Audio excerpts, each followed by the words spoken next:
আসসালামু আলাইকুম, welcome to my channel Zinat's lifestyle. আজকে আপনাদের সামনে নিয়ে আসলাম ক্রিস্পি পেঁয়াজু বানানোর রেসিপি। পেঁয়াজু তো খুবই কমন একটা স্ন্যাক্স।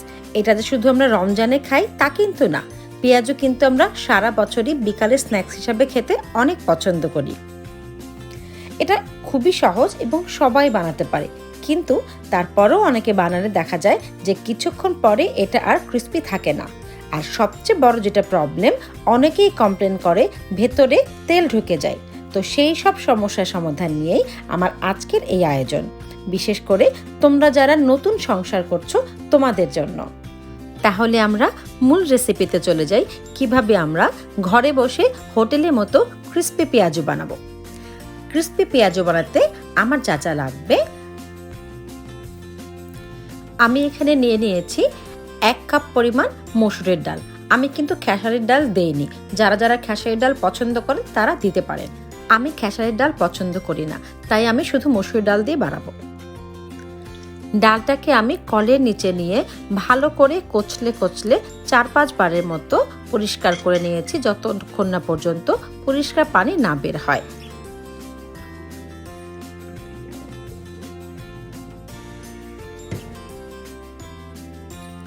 ডালটা আমার ধোয়া হয়ে গেছে, আমি এবারে 2-3 ঘন্টার মতো ঢেকে পাশে রেখে দিব। প্রায় 3 ঘন্টা পর ডালটা থেকে পানিটা ছেঁকে নিয়ে আমি এবার সুন্দর করে ডালটাকে ব্লেন্ড করে নিয়েছি। কিন্তু ডালটাকে কিন্তু আমি ব্লেন্ড করে নিয়েছি পুরোপুরি না, এটা কিন্তু আধা ভাঙা হবে। আধা ভাঙা কিছু কিছু ডাল কিন্তু আস্তেও থেকে যাবে। দেখুন, দেখতে কিন্তু এরকম হবে। পুরো ডালটা কিন্তু আমি ব্লেন্ড করে নিই।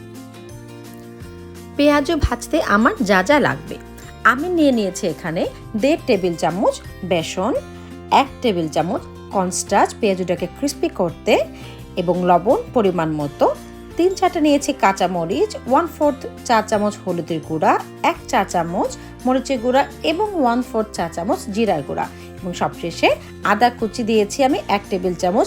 এটা যখন বাইটে পড়বে, প্রত্যেকটা বাইটে এটা আলাদা একটা ফ্লেভার অ্যাড করবে এবং খুবই টেস্টি লাগবে। এবং সেই সাথে অবশ্যই পরিমাণ মতো ধনেপাতা কুচি, এটা যে যার পরিমাণ মতো দিবেন, কেউ না চাইলে নাও দিতে পারেন।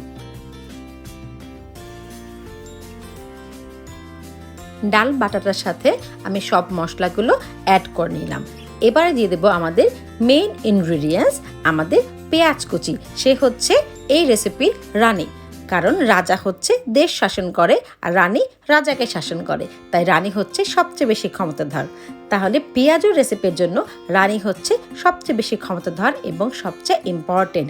পেঁয়াজু বানাতে গেলে পেঁয়াজ নিয়ে কৃপণতা করলে কিন্তু পেঁয়াজু মজা হবে না। আমি এখানে দিয়ে দিয়েছি 1 কাপ পেঁয়াজ। এবারে সব কিছুকে একসাথে ভালোভাবে মেখে নিতে হবে। ওদিকে আমি চুলায় তেল গরম করতে দিয়ে দিয়েছি। তেলটা মিডিয়াম আঁচে গরম হলে তারপরে আমরা আস্তে আস্তে করে ভেজে নেব পেঁয়াজগুলো।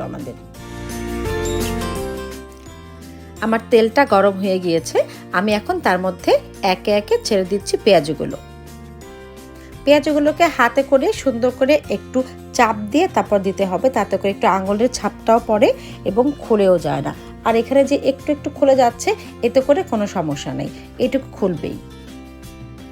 পেঁয়াজগুলোকে ডুবো তেলে 3 থেকে 3.5 মিনিট ধরে ভেজে নিতে হবে।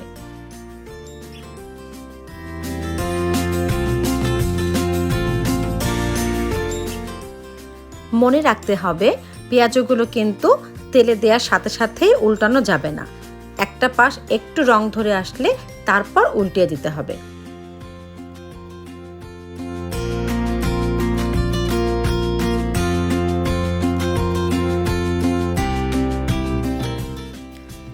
এভাবে ভালো করে দুপাশ উল্টিয়ে পাল্টিয়ে ভেজে নিতে হবে। দেখুন, আমার পেঁয়াজগুলোতে কি সুন্দর কালার চলে আসছে। কালারটা কিন্তু খুবই সুন্দর আসছে। এখন কিন্তু আমার পেঁয়াজুটা হয়ে গেছে। আমি এবারে একটা একটা করে পেঁয়াজু তুলে নেব। আমি এভাবে কাঁটা চামচ দিয়ে তুলতেই পছন্দ করি।